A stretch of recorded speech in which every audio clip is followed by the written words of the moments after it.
Coming up next, a special full-length uncut interview with one of the great unheralded guitar heroes of rock history. Definitely one of my favorites. But not only that, he's a legendary producer, songwriter, and the right-hand man of the late, great Tom Petty. Talking about Mike Campbell. Mike produced and co-wrote many of the Heartbreakers classics, as well as several big hits for Don Henley, including Boys of Summer, a song that actually has one of the most incredible stories of the rock era. You know, Mike thought he'd written one of the best songs that he'd ever written, and then he brought it to Tom Petty and the band, and Tom rejected it. It didn't really fit the album. He didn't hear it. They were creating this album with producer Jimmy Iovine, and he told Mike to take it to Don Henley for his second solo album. So Don came to Mike's house. When he played it for Don, Henley's reaction made Mike feel like he thought it was a dud too. He's like, what's going on here? Henley left without a word. But then he called back about an hour later and he told Mike, I think I've just written the best song of my career, putting lyrics to Mike's music. There's even more to it, with the track almost getting erased forever. And then Tom Petty's reaction after it became a hit. You got to hear what he says. That's just the tip of the iceberg here, though. There's a story of all of Tom Petty and the Heartbreakers hits on here, and Mike does it while smoking a bowl. It's funny. It was such an amazing interview. I mean, I felt like Tom was there in spirit. You know, the more time that goes by in my life, the more Tom Petty moves up in my top artist list. He's probably top 5 for me. Miss him every day. As Mike says in the following interview, he never backed down. He stuck it to the man. He stood for his principles, and he took the labels and the greedy executives to task. He was everything that rock and roll should be. Oh, we miss that. Let's celebrate his music. Here's the interview. How many bands were started the day after the Beatles played Ed Sullivan? Better yet, how many dreams were put into motion? Not only rock and roll dreams, but endless possibilities envisioned in all walks of life. My dad was one of those people, and decades later, he passed that dream on to me in the form of the Beatles' predecessors, a band called Tom Petty and the Heartbreakers. With a record called Damn the Torpedoes, and songs like Refugee, Don't Do Me Like That, and Here Comes My Girl, the music was sonically triumphant. And my dad told me, this is true rock and roll. And in those years, I became consumed with music, the stories of the songs, and I found out that the guitarist of the Heartbreakers, Mike Campbell, had co-written some of these classics and co-produced most of this legendary output. And not only that, he wrote the music to 2 of my favorite songs ever, The Heart of the Matter and Boys of Summer. As I began to learn the story of Tom Petty and the Heartbreakers, I found that Mike's father had played the records of Elvis and Johnny Cash, and when Mike asked his dad why he liked Johnny Cash so much, his father replied, because he sings about the truth, which is ironic because that's why everyone loves the music of Tom Petty and Mike Campbell. They speak the truth. They speak for the disenfranchised and the downtrodden. And in a fallen world, they've created a body of work that we need right now more than ever. Mike continues that promise with his new record, External Combustion. And I'm very honored to discuss the new record and these classic rock standards with one of my favorite guitarists and songwriters, Mr. Mike Campbell. Hey, Professor. Nice to meet you. Yeah, good to meet you as well. So let's get into the new album, External Combustion. Mike Campbell and the Dirty Knobs. I want to talk about Wicked Mind, driving rocker, that jangly riff that just rocks. Tell me the story behind that one.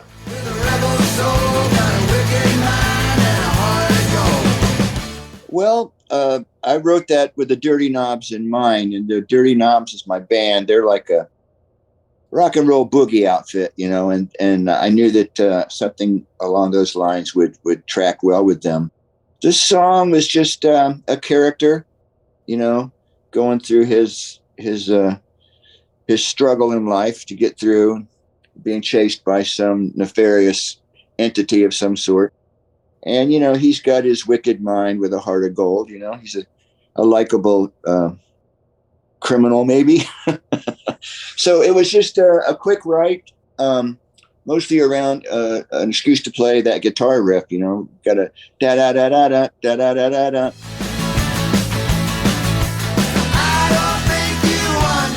Which I know has got to be from somewhere else, but I haven't been able to place it yet. Yeah. But those are usually the best riffs. So I had the riff and the band and threw some words together, and it starts the record off in the right way.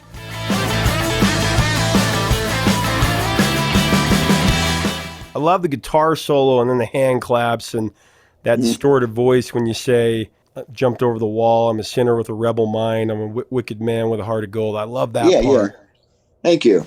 2 a.m. I jumped over the wall. Well, Cheap Talk is one of my favorites from the album because it's got that mysterious opening. It's like psychedelic rock noir with a symphonic Beatles-esque mystique about it. It's just cheap talk, baby. Tell me about that one. It is rock noir. That was well noticed by you. That one was actually an old track that I completely forgot about. I have a tape vault of all my analog tapes, which are up here in the cabinet. And my engineer was going through all of them and trying to organize them. And that one popped up. And I completely forgot about it. But I thought, that'll really fit this record. It's got a dark, I don't know, almost like a secret agent kind of spooky vibe to it. And those kind of chords in it. And I was fortunate enough to have Margo Price was over that week. And she came in and sang on it and made it really good. God bless her. And thank you. It's a heavy riff and a dark, brooding kind of song, and it's like, it's not love, is it? It's just cheap talk. Every man's nightmare. Yeah, Margo's great. I had the chance to talk to her a few years back, and oh yeah, she's a real deal. Yeah, she is a real deal. That's the best way to put it. Yeah, all of these songs on this record just drive the point home that rock is very much still alive. Oh yeah. Oh yeah. Good. Yeah. I love it.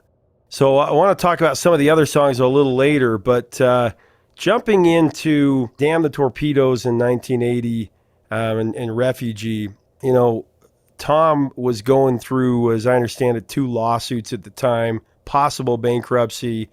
That's what I love about him. He always stood up to the bullies. And, just a gutsy rock vocal and searing guitar lines on classic rock standard Refugee, produced by Tom and Jimmy Iovine. Tell me about that one, how it came together. It's one of the first songs you wrote, right? We both know that we don't talk too much about it. Well, not really. I've always written, but I was in a phase around when Jimmy Iovine showed up. I was writing. I had a 4-track by that point, a TAC 4-track. And Refugee was realized on that 4-track. I had a Gibson Gold Top, and I wanted some chords to practice playing lead with, really. And I just threw those chords together and made a little demo and showed it to Tom. I was just lucky with that one. He hit it right off. He goes, I know what to do with this. And Jimmy heard it and he goes, that's it. We got a record now. We have that song. If we do nothing else, we got a record. And it was just, I was so blessed that Tom heard that character in those chords. And, the rest is history. It's one of my favorite songs, and it holds up. Those lyrics hold up today. Oh yeah. Well, he found a way to make the chorus lift up without changing chords. That's amazing. That's a good point. And when I was writing it, I made a point of I want the chorus to have the same chords as the verse, and hopefully the singer will go up or do something with it. And of course, I had the best writer in the world. And he did that. So you well spotted. Yeah.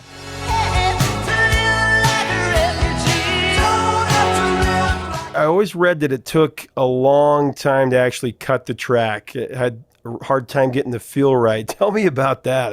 You were very frustrated, as I understand. It was hard, because demos, I don't know if you're a musician or not, but sometimes you make a demo of the idea, the germ of the song, and it's inspired and it's got this feel and spirit to it. And then you go in the studio with all the bells and whistles and you try to recreate that moment that was off the top of your head. And it's sometimes hard to get back to that. And we would just struggle to get it to feel as good as the demo. And I don't know why it was so hard, because it's a simple song, but it just took a while to get it to float just right, And it nearly drove me nuts, that one. But we did finally get it right. Yeah, I read that the only time that you really ever done this in your career where you had to walk out and go away for a little bit. I did. Yeah, it's the only time I've ever done that. But it's like after 70 takes of Refugee and none of them sounded good, I just threw my hands up, I said, look, I can't do this right now. I got to get out of here. I went away for a few days with my wife and cleared my head out, and came back, and we knocked it out pretty quick. So I knew deep down that I needed to get away, to step away, to come back and get back to it, you know. Well, of course, number 15 on the charts, but so much bigger than his chart position, still played every day on radio stations across America. And like you said, a song for today more than ever. The lyrics. I mean, everybody's had to fight to be free. I mean, that's just Tom. It's so simple, but it's just so true. You know, it's the truth, and everybody can relate to it, I think.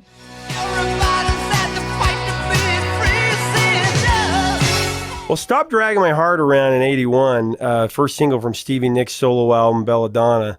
Took a little bit of time, as I understand it, for Tom and Stevie to come together. You wrote the music, and Tom wrote the words, and Heartbreakers recorded it first. And Jimmy Iovine, ever the entrepreneur, he was working with Stevie, asked Tom to kind of, she'd try it. I know that Insider was the first song that you recorded with her, right?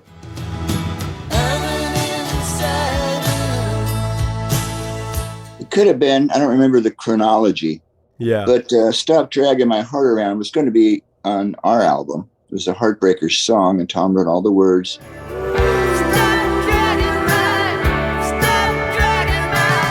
And Jimmy, and his genius, came in, this would work as a duet, with male, female, back and forth. And he just happened to be working with Stevie at the same time. So we hooked up with her, and he was right. She really made it deeper by having that female character in there. And so we just took the track that we'd cut, and she sang over it, and we gave it to her. Well, there's just such a magic in the two voices coming together, especially in the phrasing, and the tone, just a fiery energy there. And, what do you remember about the session when they first started singing together? Well, it was very inspiring. The character singing is it's kind of sneering, sarcastic guy, and then she comes back, against him, and there was just some kind of little magic that happened between them in that song. And it was really exciting to see them, realize the tune right before our eyes.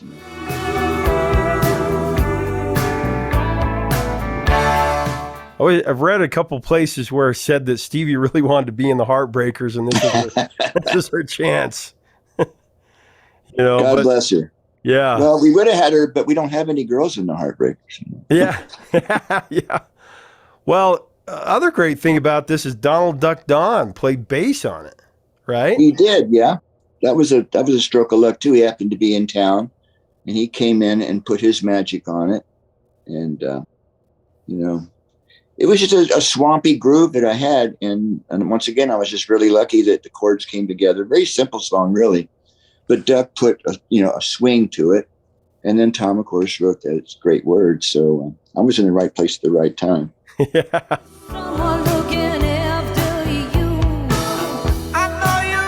But melody is just kind of sinister. I just love it. It's sneering. Yeah. And then, of course, eventually the one that you guys recorded as Heartbreakers, it was released on playback in '95, and number 3 on the Hot 100, and number 2 on the rock charts, number 5 in Canada, and Weird Al covered it. Did you ever hear that? We won't go there, but I think it's one of the best rock and roll duets ever done. Really. It's just, there's some magic in it for sure. Yeah. Yeah, and Stevie and Jimmy Fallon's recreation of the music video. Okay. Yeah. Well, one of the monumental songs of the 80s, Boys of Summer.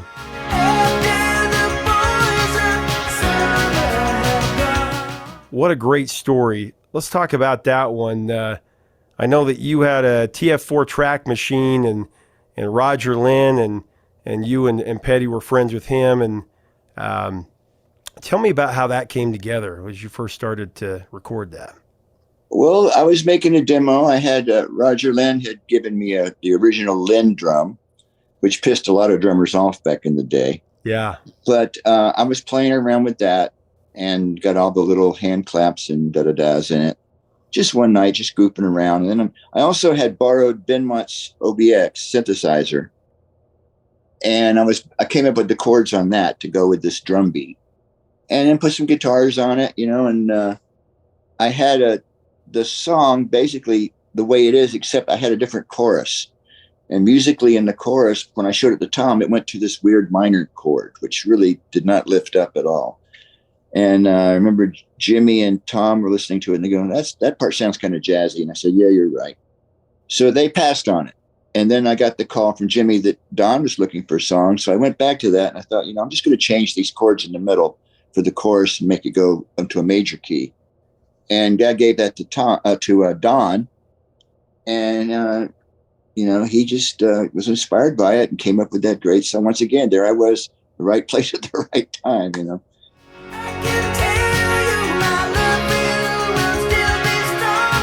Well, I know that when you said that when Don listened to it, kind of put his head down, and he didn't know for sure what he was thinking. He was like this.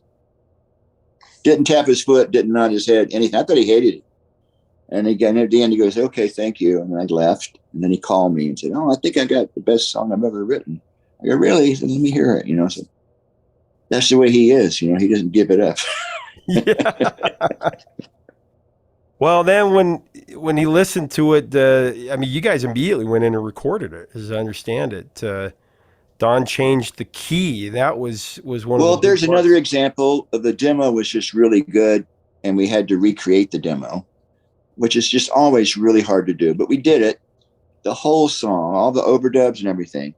And then he came in and said, okay, I want to change the key. And I was like, oh, God, I got to do this all over again, But he was right, because there was some timbre in his voice in the higher key that really put some passion into it. So we kept working on it, changed the key, and we did all the instruments. And it was really exciting when we went and mastered that song. And it almost didn't happen. The tape was peeling off at the mastering lab as it was going by. I said, stop!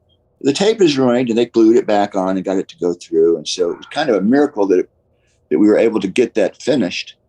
And we were just jumping up and down. We thought we had something good. Well, there was another point before that where it almost didn't happen, right? The Lynn. Oh yeah, during the recreation of the demo, that stupid drum had back in the day, you would save your program onto a little cassette, which was kind of dodgy. And so I had my thing on there, and I went down to the studio, and Don and them are all there, and I pushed play, and it said error. Poof, gone in the air. And it was pretty intricate arrangement. And I don't think I could have done it again, really. Maybe I could have, but it would have been really incredibly hard. And I'm sitting out there by myself on the floor. Please, God, please load, please load. And finally it went, loaded. I said, okay, record this right now before it breaks, So we did get it on the tape. Gosh. Well, I love the moment where you and Don were in the Porsche listening to it. Well, you've done your homework. You're from the College of Musical Knowledge, aren't you? Yeah. Well, we like to go deep, yeah. Yeah. Oh, cool. Yeah, that's true. Yeah. We ran off the road. We were listening to it on the way back to the studio and blasting away real loud. And he kind of ran off the road, blew up his stereo. Yeah.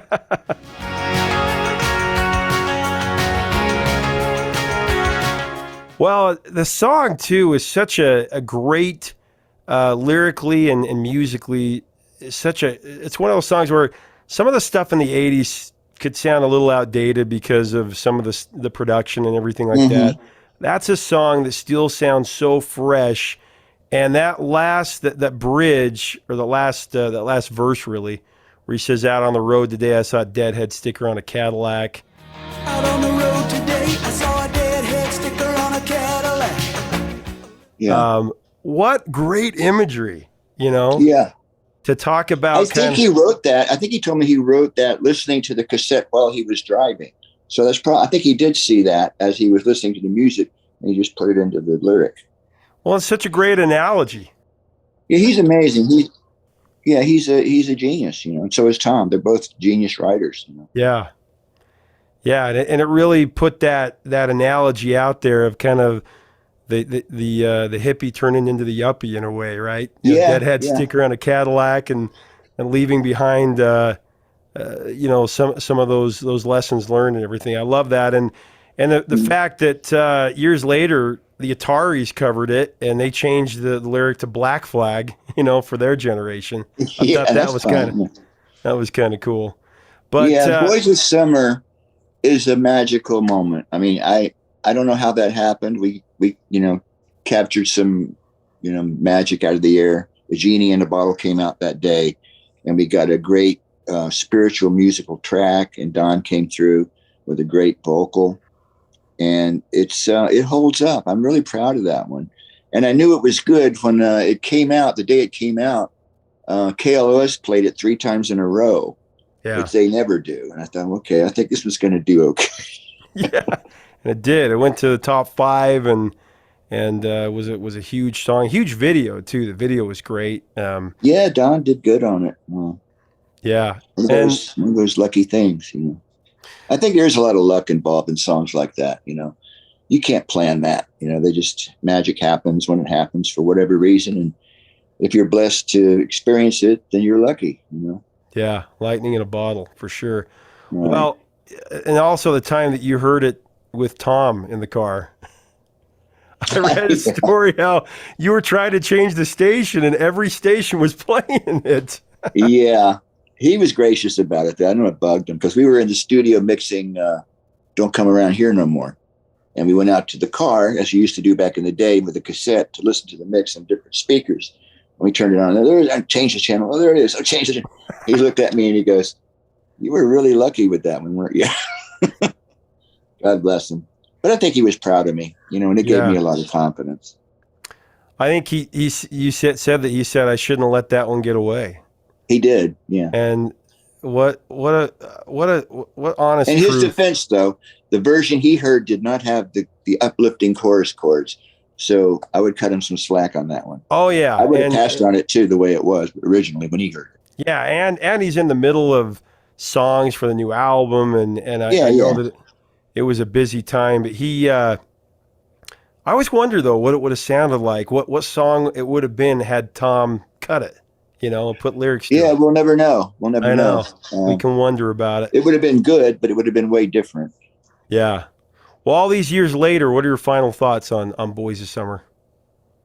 I'm just really proud of it. Every time I hear it on the radio, I feel so lucky that it's lasted so long. And I think that song will last forever. Some songs will. They'll last forever, And I just feel like, and it was also financially very good timing for me at the time. I was in some trouble, and that song pulled me out of it. So I'm very close to that song, and I am really appreciative that I had a chance to do that. Yeah, I remember you saying something like it bought your house. Well, it kept me from bankruptcy, that year. Yeah. I'd extended myself a little bit, so Don came through for me. Yeah, great.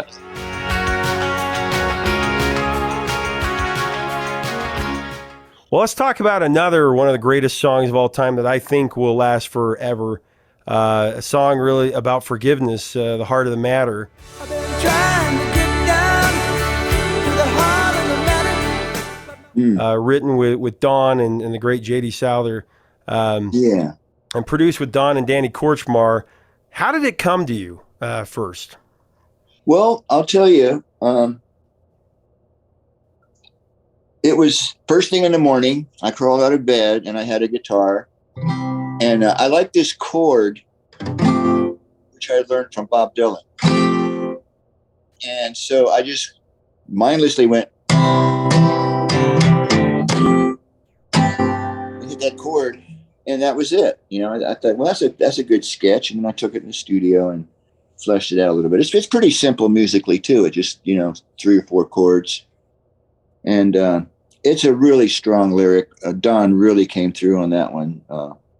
And I heard that song once at the Forum when I went to see Don on a solo tour, and he did that song. And the whole Forum sang along. And it kind of brought me to tears. It was so beautiful. It's such a beautiful lyric about forgiveness, And I think he said to me, it took me 20 years to mature enough to write those lyrics. Yeah. But it's very true. Once again, the truth, shines through. Yeah. And how did you come back together with Don on that one? Because it was just his third record. Well, I think I got a phone call. Do you have any music? And I had that demo. And I don't think I showed that to Tom because we were deep into other stuff at the time. So I just sent that over to Don, and he liked it. So Yeah. it all starts with the phone call. That's right. Danny Kahn said that, right? What comes first, the words, the music? Yeah. The phone call. It's a phone call. Yeah. Well, I know that he again changed the key to fit his voice. Isn't that right? Yeah, we did. We ended up raising it up again, but this time we did it before we cut the whole record. Yeah. So it started out in C, it ended up in D. And I remember the opening, clang, clang, clang, clang, clang, clang. I used an old Gretsch guitar, and I remember telling the engineer, I want this to sound like the parting of the Red Sea, because it comes on all by itself, and that's what I want you to create with the sound. And I think he did it.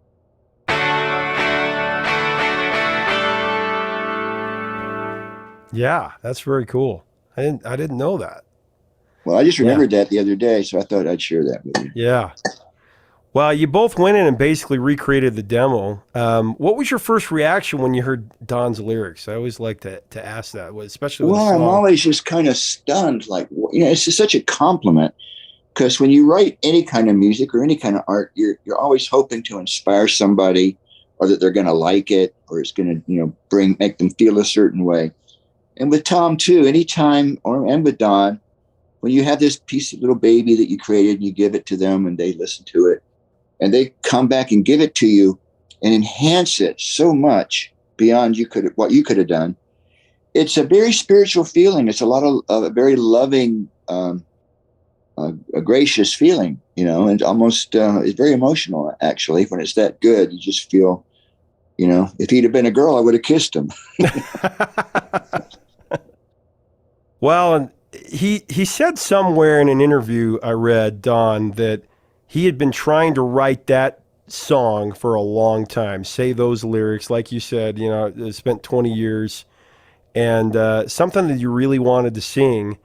And the bridge in it is so powerful. There are people in your life who have come and gone.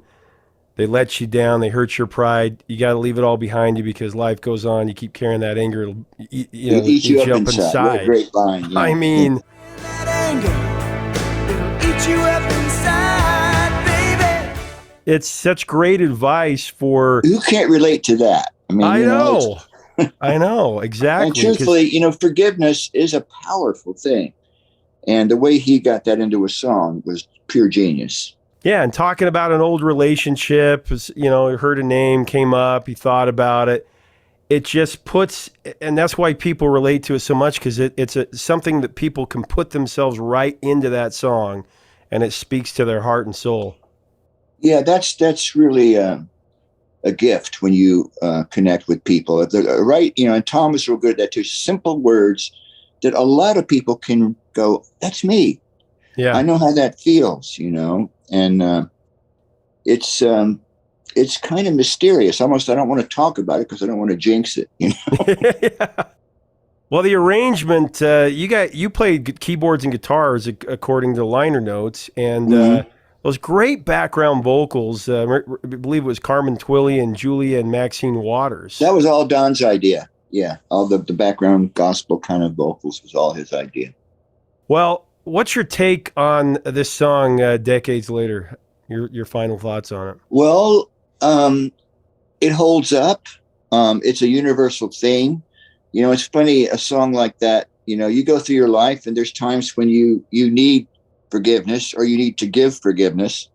And it comes up through your whole life, And sometimes I won't hear that song for 5 years.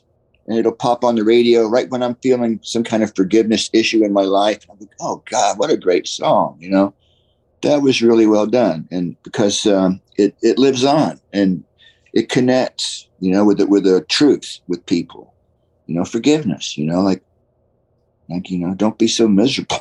But, forgive and forget and get on and be happy. It's like, that's the punchline. There's hope and redemption in that song. And it's just got a feel to it. It's a spiritual musical accident that turned into something that people relate to. It's a beautiful thing. What can I say? I get a little gushy about it, but I'm very proud. I feel so blessed, It sounds corny, but I really do feel blessed when I hear stuff like that on the radio now. And it moves me sometimes. Like I didn't write it. I just hear it like, wow, yeah, I feel that. Whoever wrote that. Well, I love especially the line, because the flesh will get weak and the ashes will scatter. Don Henley, he's just, to me, I think Don Henley wrote better songs in his, I mean, I know that people would say that's an unpopular opinion. I think he wrote better. His best work was after the Eagles. Well, he's one of those writers, isn't he, who really can create a character. You know, that song and Boys of Summer Too, they're like movies. You know, they're like films. There's characters that you can see it, you know, in your mind as the music goes by. It's like there's visual undertones to it, and he's real good at that. Yeah, he's obviously well read. You know, he can pull a lot of poetry from other sources and, you know, do it his own way.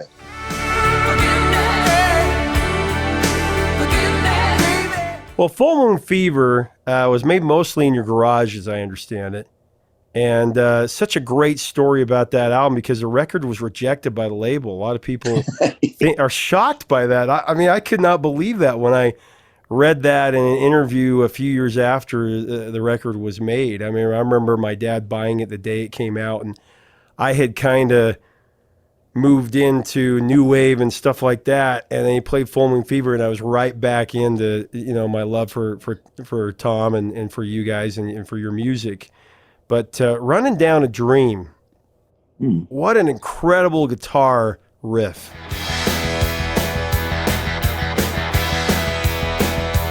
Written and produced with Jeff Lynne, great Jeff Lynne and Tom. Tell me about that. How did that guitar like come to you, that riff? Well, It's a kind of an interesting story. My riff, da da da da da da da da, which was my solo. That was my contribution to the song. All the other chords and stuff and melody, Tom and Jeff came up with. But when I gave a rough demo to Tom. The riff was in half time. It was like a da da da da da da da da da, you know, kind of funky. And somehow, I guess Jeff heard it and said, "Oh, we should do that fast." And so da da da da da da da, it became that. Thanks to them.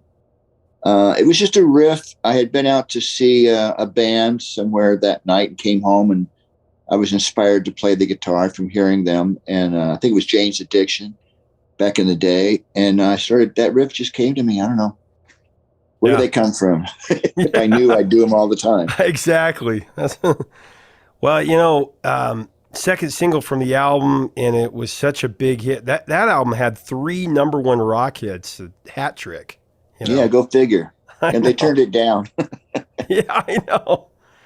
Well, I remember Tom saying in an interview that when you were playing that amazing riff, that you stood there like a stone statue. Well, that's I would take him on his word. I don't remember. I do remember when I did the solo at the end. You know, we left it long, and most of our songs don't have long solos because we're not wired that way. Yeah. But this song we thought could go on a little bit, and I could play off a little bit.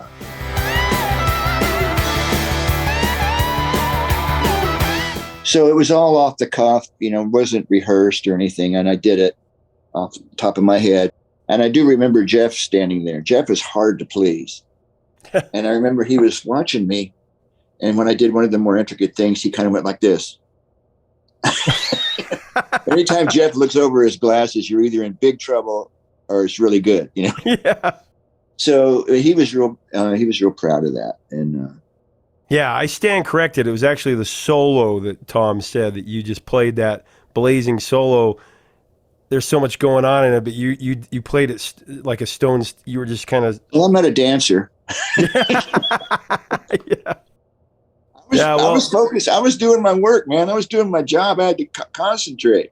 Yeah. You know, I had Jeff Lynne and Tom standing there. I had to do something good. I can't be posing, you know. I know for sure. Well, the lyrics are so great because there's a nod to Tom's, to Petty's musical roots, you know, referencing Del Shannon's "Runaway." Yeah. Me and Del were singing Little Runaway. And of course, the documentary was named after that song. And that's been used in like every sport known to mankind. I mean, in the NBA finals, I think it was like 2 or 3 years. It was the official song of the NBA finals. They used in the 2000 Yeah. World Series, Yeah, NASCAR. go figure. Yeah. Yeah, for My sure. favorite line in that song is running down a dream. It never would come to me. That's so Tom. Like, I'm going to go get it, you know.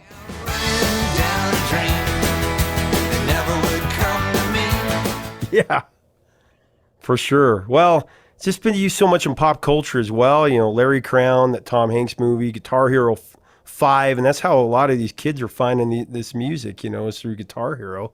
Yeah. And King of the Hill and Family Guy. And that's when a song really resonates, when you just see it all over the place, you know. It's a good driving song, too, if you're ever in your car. It's hard not to drive fast when that comes on. Yeah, for sure.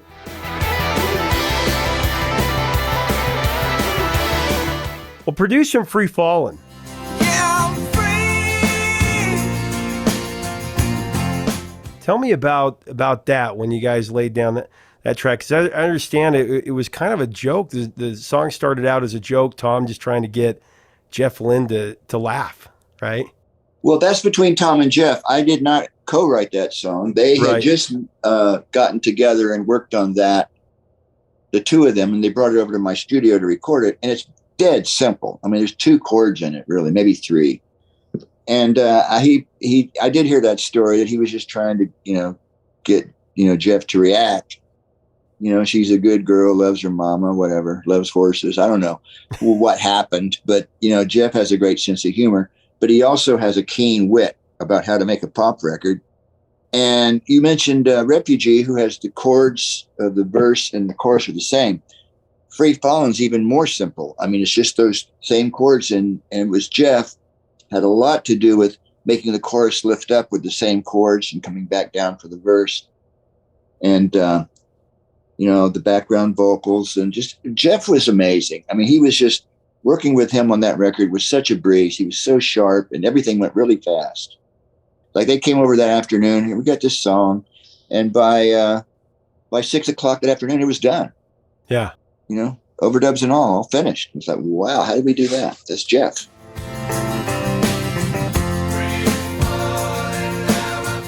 Well, that 12 string too, just a brilliant touch. Well, yeah, I could play the 12 string. Yeah. You just don't hear the 12 string in modern music as much anymore. It's kind of a lost That's a shame, art. because it's I still use it a lot. It's a lot on my albums. I play a lot of Rickenbacker here and there. It's a great sound, but you know, it's hard to do. It requires a different technique than a 6 string. You have to learn, and I learned some of this from Roger McGuinn. It's a different approach, you know, and if you have to find the tonalities and hit the strings a little different, because there's 2, you know, for each one. And but if you put the time into it, it's a beautiful instrument, especially the Rickenbackers. They just ring like, you know, the beautiful harmonics.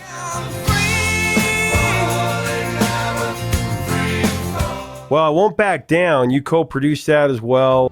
Won't back down. You can stand me. The great story there is, of course, George Harrison suggesting that Tom change that line in the song, standing on the edge of the world, to There Ain't No Easy Way Out. There ain't no easy way out. But what's cool about the music video is it's like half a Beatles reunion, and you got the chance to play to play Harrison's 61 Rocky Fender Stratocaster that he'd used to record so many Beatles classics.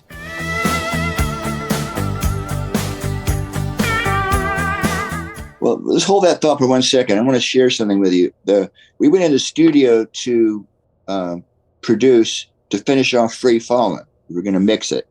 Yeah. And while we were doing that, Tom and Jeff went into a side room and wrote I Won't Back Down. I came in and said, and maybe suggested a word or whatever, but I just sat back and watched them. So that's just, things were just happening fast, you know, like, I don't want to sit here and listen to this mix. Let's go write another song. We'll record that tomorrow, you know. Wow. But then the video was a trip for me to go to England, and of course George Harrison and Jeff Lynne and Ringo Starr were in the video, and there's me, from Gainesville. But, the funny thing about that I remember the most is Ringo. This was a video set, Twickenham. It was in the wintertime. It was freezing cold. Nobody wanted to be there. We were all, trying to get through it. And Ringo comes down and he goes, "Why did I say yes to this?" And so the second day, we're going to do the follow-up shots. Ringo didn't show up. He sent a double, a lookalike. Really? He has this Ringo lookalike guy that goes and does things that Ringo can't do or doesn't want to do. So if you ever see that video again, all the long shots where the drums are in the background, that's not him. That's his lookalike. Whoa. Wow. That's very cool. Well, yeah, he's a wonderful for guy. sure. God bless him. For sure.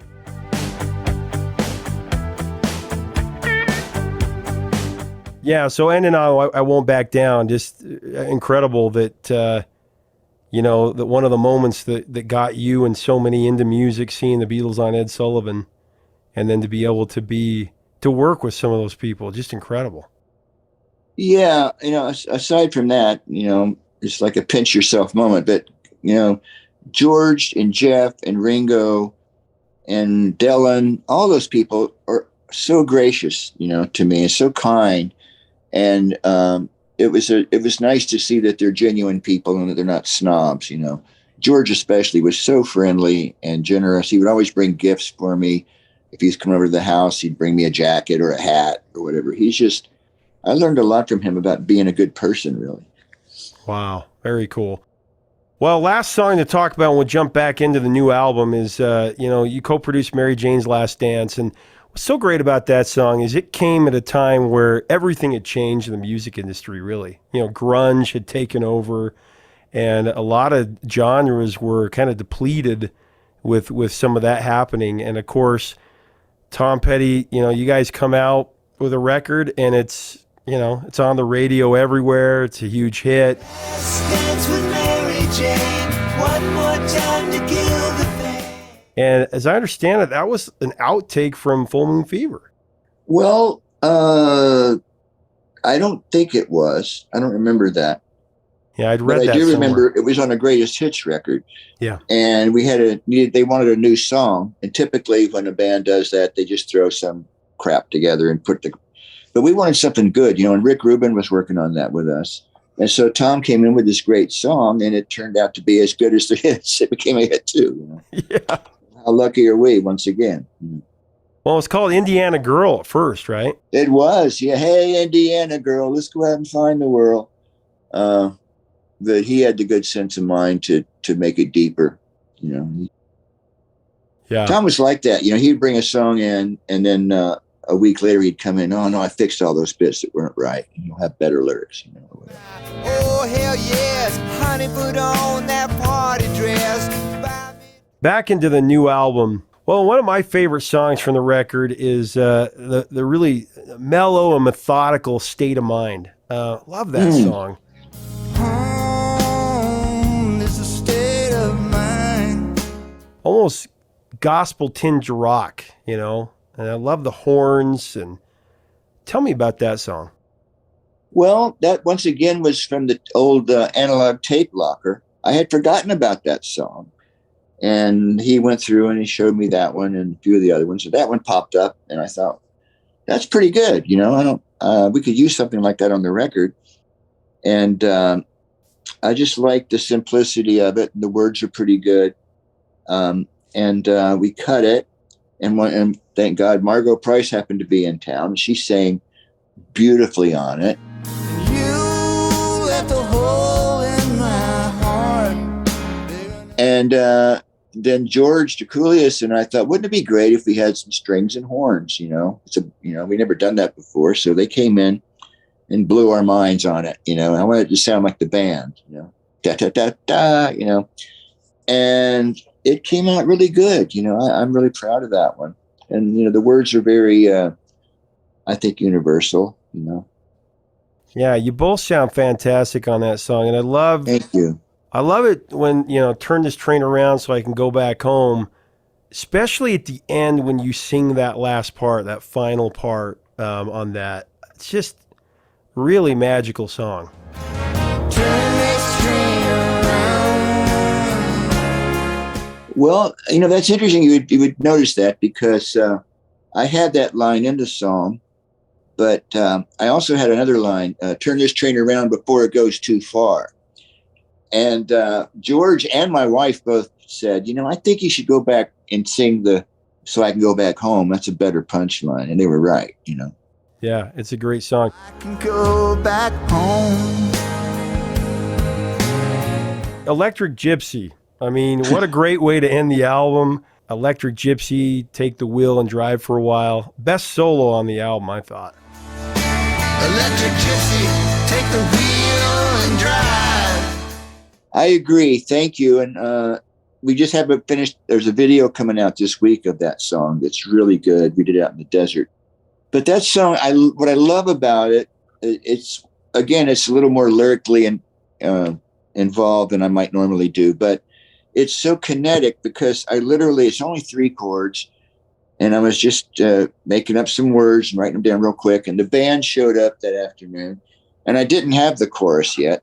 So I looked up, they're here. I better put something, let you take the wheel and drive for a while. I don't know, it doesn't rhyme or anything. It's just there. And so I went in and showed them the chords. We played it once. The solo is live on the floor at the end. And it really, to me, it evokes Roger McGuinn a little bit. It's very kind of raga, but bluesy. And it's just totally off the cuff, spontaneous. There was no rehearsal or working it out. And I like that about it.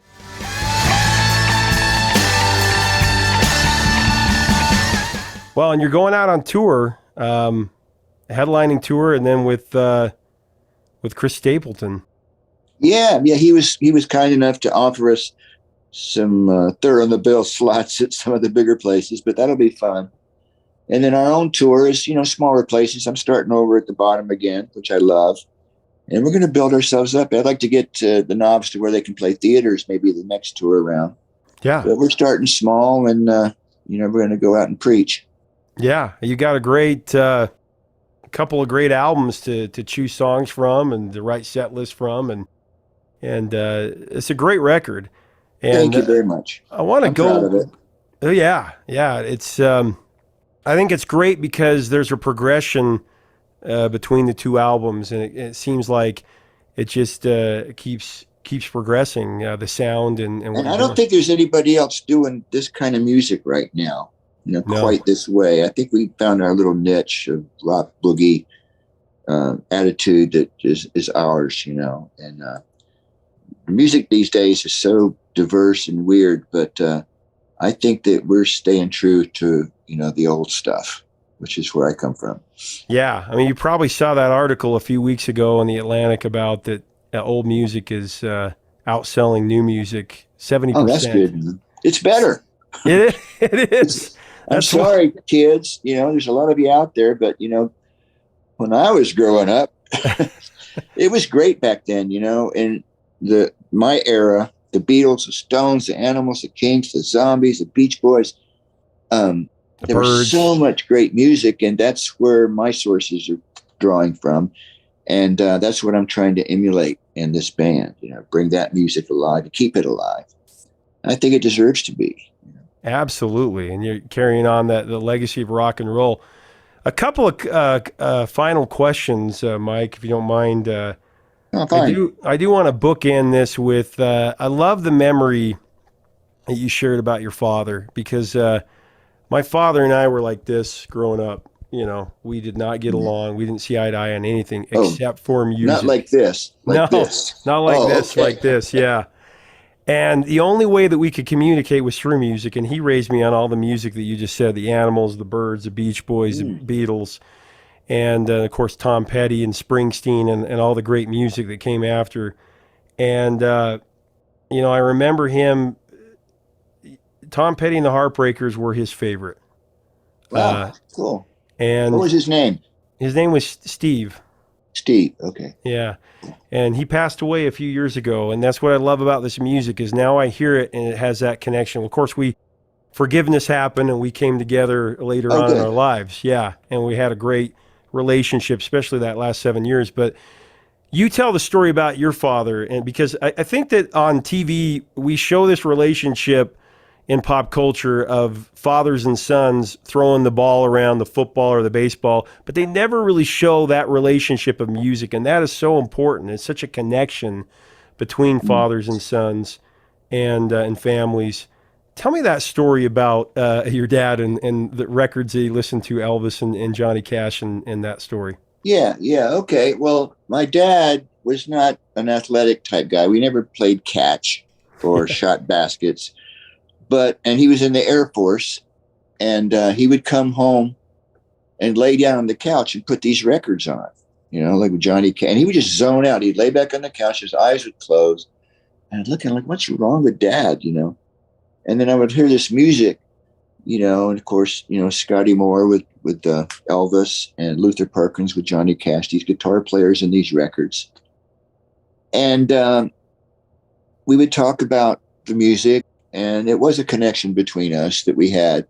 And he ended up being so proud of me when I was successful with music. And so we always had that connection. And my mom too, she was in there too, and listening and inspiring. We did a lot of listening in the house, but stuff like Elvis and like I said, like Johnny Cash, Hank Williams, Patsy Cline, all the greats, So I soaked that up as a kid. I love the line when you asked him, Oh yeah. Tell me about that. I love the. Well, I was like, he seemed so into this music, and I'm just going, that's just a record. Like, why is he like, he's tripping out? He's like zoning out. Dad, are you there? And so I asked him, Dad, what is it about? What's going on here? Why do you like Johnny Cash so much? And he says, well, because he tells the truth. He speaks the truth. He talks about everyday people that I can relate to. And I guess there's a lesson in there. Yeah. Well, and then from there, your years with Tom Petty, you guys were just your brothers, and the music that you created is, it's a through line from Johnny Cash and the Beatles and all the things that you talked about. It's a through line, and the songs that are the soundtracks of our lives and have meant so much to my generation, the generation following. My kids sing Free Fallin' and Running Down a Dream, and they love those songs because I think it's just like Johnny Cash. They speak the truth. Well, I'll tell you a little quick story about old music versus new music. And my son, when my son was, 8 years old, I would drive him to school, and we'd put the radio on, FM radio, and I was driving, and something came on. I kept changing the channels, and he goes, and it was, the Madonna era, a lot of that kind of music and pop music. And I didn't pay much. I was trying to find something good. And I went past this one station. He goes, go back three buttons. And I went back, and it was from the 60s. It was like I Got You, Babe, Sonny and Cher. And he goes, why does that sound so much better than the music nowadays that I get to listen to? I said, well, because it's real, And it just dawned on me, like, he's just a kid. He could tell the difference, and I think most people can. Yeah. They can tell if it was generated by a computer or if it really has some heart in it, So that kind of opened my eyes, like, the good stuff will last forever, Yeah.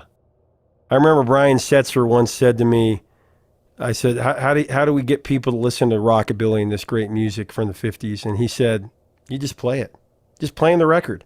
All you have to do is play it, and it'll come through. They'll understand, Yeah.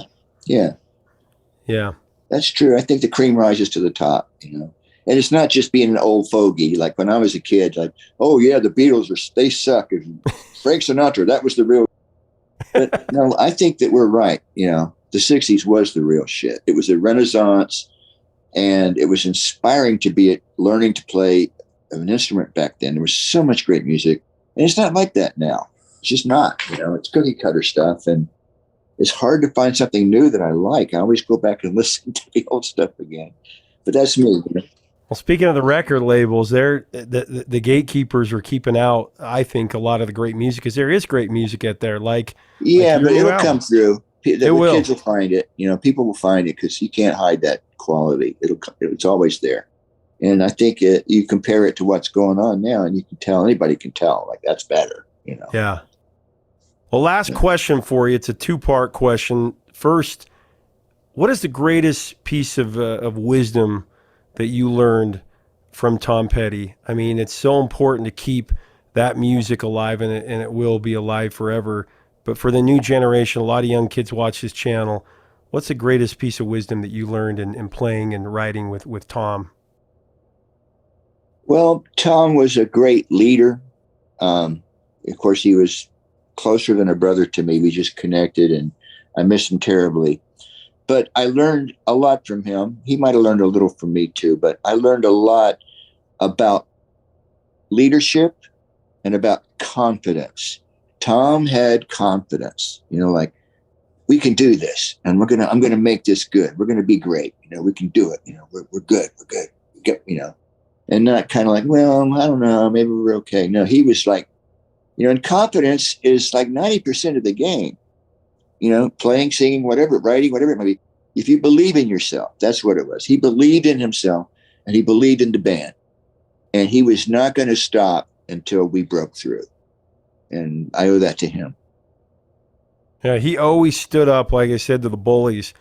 And like you said, his belief in the music, like on Full Moon Fever, when they rejected it, he just kept on. He's kept on. I mean, I can't believe they would reject something even with Jeff Lynne involved as well. It's crazy. We were flabbergasted because we thought we had this great record. And of course, it was the A&R department over there. And they said, we don't hear any hits. Why don't you go back and write a hit? And we came back to my house going like, well, they don't like it. We must be crazy. We must be up our ass. We must be completely delusional. We think it's good. They want a hit. Okay, we'll do a Bird song. It was a hit. Feel a whole lot better. We'll give them a hit. We already tried to write a hit. We don't know how to write a hit. Of course, then 6 months later, there's a whole new A&R department. They go in, play them the exact same thing. This album is 6 songs deep. Like, okay, guys, whatever you say, just put it out. Let the people decide. Yeah, exactly. Well, the final part of that question, looking back on your career, your personal life, everything put together, in this moment, what are you most grateful for? I always like to ask that question about gratitude. What am I most grateful for? That's a big question. Of course, music is a big part of my life, but I'm most grateful for my family, my wonderful wife, who has stuck through some bullshit with me over the decades, let me tell you. But God bless her. She's always been there. She talked me into buying my first 4-track. We couldn't afford it. She said, no, you get that 4-track. You should have it because you'll do something good with it. So she was always there and still is there for me. So, and my kids, of course. Musically, I am most grateful for, I call it a gift. But these things that have come to me and ideas that come to me out of the air, it's like, I just feel like, how did I get here? I'm so lucky that this is being given to me. It is a gift. I treat it like a gift, and I respect it like a gift. And I try to, do the best work I can. So, I mean, without music, I don't know what I'd be. I'd be a shell, And so I'm really grateful for that gift, that blessing, that luck that I was blessed with. And, I still love to write. I write every day. I love to play with my band. I love music. I love to listen to music, and I love to share it with my family. So that's what more could a man want, really? Yeah, for sure. I guess money. I made a little money along the way, but I'd do it whether I had money or not. It's that good. And that right there is the difference, I think, between the old and new guard. Is I think a lot of the new guard do it, especially the popular stuff, for the fame more than the feeling, music. Probably, when Tom and I started out, we dreamed about money, but we didn't ever think we'd make as much success as we did. We never thought we'd have houses and cars and, stuff like that. That was like, all we cared about was the music. I'm going to do this, and maybe someday I'll make some money. Maybe I won't, but I'm going to do this because I love it. And I don't know if people are coming from that place nowadays, but we certainly were. Yeah. And I think if you do something you love, you're probably going to be successful at it because it's you. And if not, at least you were happy. At least you did what you loved, So That's what we always did. And we were so, we came from a poor background, all of us. And so we just went way beyond our dreams. And like you were saying earlier, we got to meet so many of our heroes. that you could have never thought that when you were young. Like, oh, I'll get to hang out with those guys someday. Maybe they might like my music too. Like, it was unthinkable. Yeah. Well, I'll tell you what, speaking of heroes, it's been just an honor to do this interview with you, Mike. I've just always looked up to you guys and your music and these songs that still resonate today and brought me and my father together and you know, keep his memory alive as I hear Refugee and Down the Torpedoes especially. Play them for your kids. Oh yeah, I do. They love. Keep the spirit alive. Oh, absolutely. Got to raise them right, you know. So, but I really appreciate it. And I'm looking forward to the progression of you and the Dirty Knobs. I think that these records are just great, and we'll link to it, really push it in each one of our features. Thank you so much. That we do, and I just think it's great. So, anyway, much appreciated, and it was a great interview. You asked really good questions, a lot deeper than I usually go, but I was really enjoyable. So, thank you. Well, thank you so much, Mike, and good luck with everything. Okay, we'll see you down the road. Okay, talk to you soon. Bye. All right, see ya.